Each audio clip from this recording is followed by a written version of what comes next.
So you may have noticed this week on the motoringchronicle.com there's not been that much video content going out, and you might be wondering, well, why is that, George? Are you alright? Have you been unwell? No, I've been absolutely fantastic. I've been brilliant this week, and the reason why is because I went down to something called Salon Prive at Blenheim Palace in Oxfordshire, which is a long old way down south for a proud northerner, proud Yorkshireman such as myself. But I tell you what, it was an unbelievable event. They had so many classic cars, and I mean classic cars. They were cars that were over 100 years old, and they were absolutely in pristine condition. It's what is known as a concourse. It's like the creme de la creme of classic car ownership and also classic car shows as well. So I got so much good content from that. You'll have already probably seen some of it as well. We've got some galleries out on the motoringchronicle.com. I got loads of video content. I got some exclusive interviews as well, and all that's going to be edited and published over the next couple of weeks or so. But in the meantime, I thought I'd kind of preview it really, because there's a good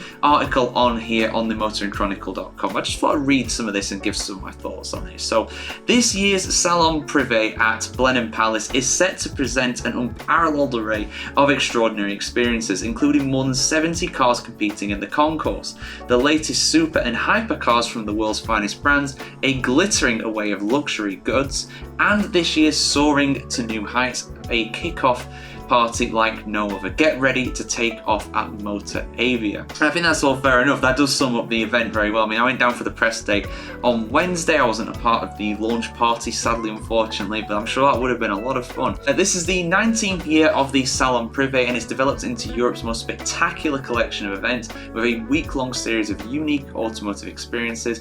It's Royal Ascot meets cars all the way. That's a very good way to put it. Everybody was absolutely suited and booted. Even I know normally I'm here in t-shirts and like classic football shirts, but I went down suited and booted, and it was about 25 degrees and sunny. It was wonderful weather. I absolutely had a dab on though by the end of it. It was, don't get me wrong, beautiful weather, beautiful setting. I mean, Blenheim Palace is spectacular, and you'll see all of it in the content that I'm going to put out here for you guys on the Motoring Chronicle. So the week kicked off with the Cotswolds tour, and the Motor Avia created a buzz in the build-up to the event and allowed entrants to enjoy their collectible classics in the company of other like-minded enthusiasts. That was a really cool thing as well, right? I've never been to an event like this, but one of the coolest things is that I could take pictures with the cars, I could do videos with the cars, I could do even some kind of joking videos with the cars, I could speak to the owners, everybody was happy to talk. You know, it was fantastic. It was great to go there, and pretty much everybody's a petrol head. You know, you get all kinds of people there, but everybody's a petrol head, everybody loves their cars. There's no kind of like, oh, well, this is just a business investment for me, I don't really care about the cars. No, they're all passionate about the motors, and it shows of how incredible they were. So last year there was a superb 1937 Bugatti Type 57S by Corsica, which was owned by the JCB founder Lord Bamford. He emerged victorious after 2 intensive days of judging.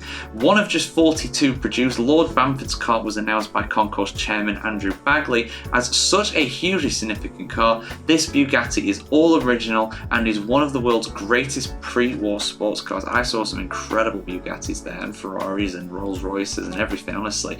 If you ever get the chance to just go, it's something else, it really is. This year, concourse classics include the ever-popular pre-war Open and the pre-war Closed. A Bugatti Grand Prix to Grand Touring inspired greatness, 120 years of Rolls Royce, sports car races, Ferraris of the 50s and 60s, they had everything. They even had Formula 1 cars and MotoGP bikes. Fan favourites included the supercar icons, the Prancing Horse, supercar icons to 2005, and legendary liveries. The liveries thing is a fascinating one. I interviewed the guy who did that, Henry, really good guy. Special entries include 7 storied Rolls Royces to celebrate 120 years of the world. Oh my god, yeah, the Rolls Royce, guys, the Rolls Royces, the Rolls, genuinely, some of them are like boats. They are so big, but they are absolutely beautiful. And I'm almost at time now. There's a full article on the Motoring Chronicle. I realise I just have waffled about my experience, but if you want to get a rundown of what you can expect from me when it comes to the content for this, there's a summary of what all the events were at Salon Prive on motoringchronicle.com. If you're viewing this on MSN, which I imagine most of you guys will, you'll just have to go to the website because I can't put the link in the description. But if you're on YouTube, I'll put this on YouTube. If you're on YouTube, go check it out. I'll put the link to the article in the description. So yeah, we'll see you very soon with some incredible content from Salon Prive and any kind of motoring news we get in the meantime on the motoringchronicle.com.